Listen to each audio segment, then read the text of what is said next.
សំបីតែការសង្ស័យក៏គ្មានដែរតើឯងកើតអីហ្នឹងរឿងនេះមិនអាចឲ្យមនុស្សទី3ដឹងបានទេសំបីតែស៊ីនមីក៏មិនបានដែរមានតែឯងនិងខ្ញុំទេដែលដឹងប្រសិនបើមានមនុស្សទី3ដឹងខ្ញុំប្រហែលជាគ្មានជីវិតរស់ទៀតទេនៅយប់នោះគាត់បានធ្វើតាមការណែនាំរបស់សៀវជុនដោយលីមឈើពណ៌ក្រហមបុរាណមួយទៅកាន់ខ្ទង់បោះបង់ចោលនៅលើកំពូលភ្នំហ្វូវឹងទាន់ពេលវេលាទាំងហត់ដង្ហក់ខ្លាំងគាត់មិនទាន់ទាំងបានសម្រាប់ក៏ដង្ហើមផងក៏ប្រញាប់ទូរស័ព្ទទៅសៀវជុនដើម្បីប្រគល់ការងារប៉ុន្តែមិនដឹងថាទូរស័ព្ទមួយខ្សែនេះនឹងទាញគាត់ចូលទៅក្នុងរណ្ដៅនរកដែលមិនអាចងើបរួចឡើយ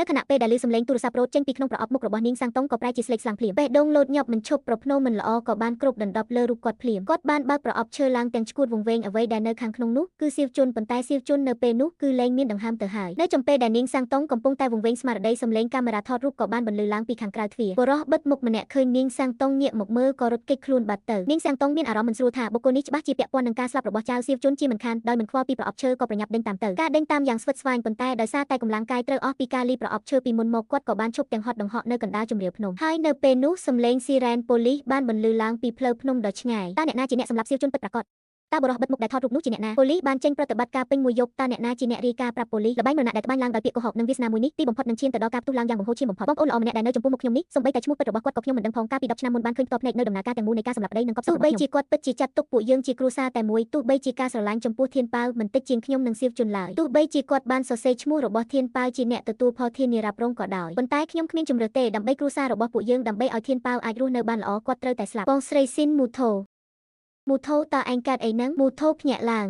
មូថូ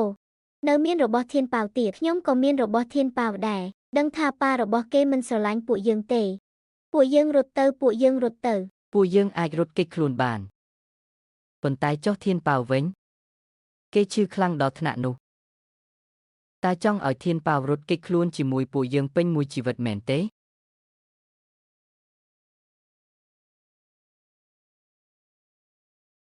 អ្វីគ្រប់យ៉ាងតែងតែមានកម្មពៀដល់វេនខ្ញុំត្រូវជាប់គុកហើយសង្ដប់វិនាទីកម្មពៀធ្លាក់លើខ្លួនធានប៉ាវ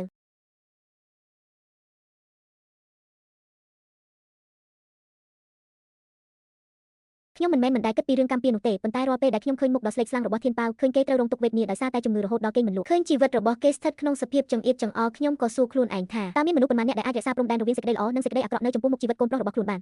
គ្មានទេយ៉ាងហោចណាស់ដូច្នេះហើយនៅថ្ងៃបន្ទាប់ខ្ញុំបានធ្វើតាមផែនការដែលបានព្រមព្រៀងគ្នាជាមួយសៀវជុនដោយលុបបង្កប់ខ្លួនយ៉ាងស្ងៀមស្ងាត់នៅក្នុងខ្ទង់បោះបង់ចោលនៅលើកំពូលភ្នំហ្វូវឹងសូម្បីតែដកដង្ហើមធំក៏មិនហ៊ានដែរចំណែកខាងសៀវជុនវិញដោយសារតែទំនុកចិត្តរបស់នាងសាំងតុងចំពោះគេបានបញ្ចុះបញ្ចូលឲ្យគាត់លីប្រអប់ឈើពណ៌ក្រហមបុរាណមួយមកទីនេះនៅពេលដែលនាងសាំងតុងដាក់ប្រអប់ឈើចុះខ្ញុំក៏ស្រាប់តែស្ទុះចេញពីកន្លែងងឹតហើយចុចថតយករូបភាពភស្តុតាងនៃការចោលសពរបស់គាត់បន្ទាប់មកទៀតខ្ញុំក៏បានធ្វើជាតាក់ទាញគាត់ឲ្យចាក់ចេញពីខ្ទង់នោះតាមពិតមកដល់ជំហាននេះផែនការរបស់ពួកយើងសម្រេចបានពាក់កណ្ដាលទៅហើយគ្មាននរណាម្នាក់នឹកស្មានដល់នោះទេថានៅពេលដែលនាងសាំងតុងទើបតែរត់ចេញពីខ្ទង់នោះស្រាប់តែត្រូវបានសន្តិសុខវ័យក្មេងដែលដើរល្បាតលើភ្នំបានឃើញ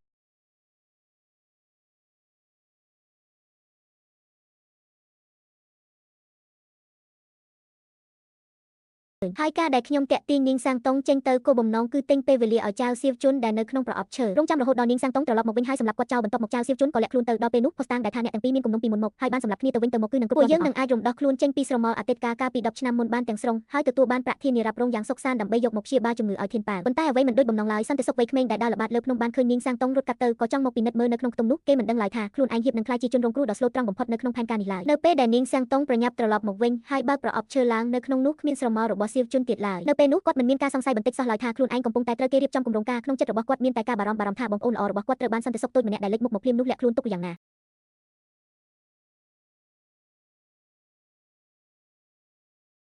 តើត្រូវធ្វើដូចម្ដេចទៅ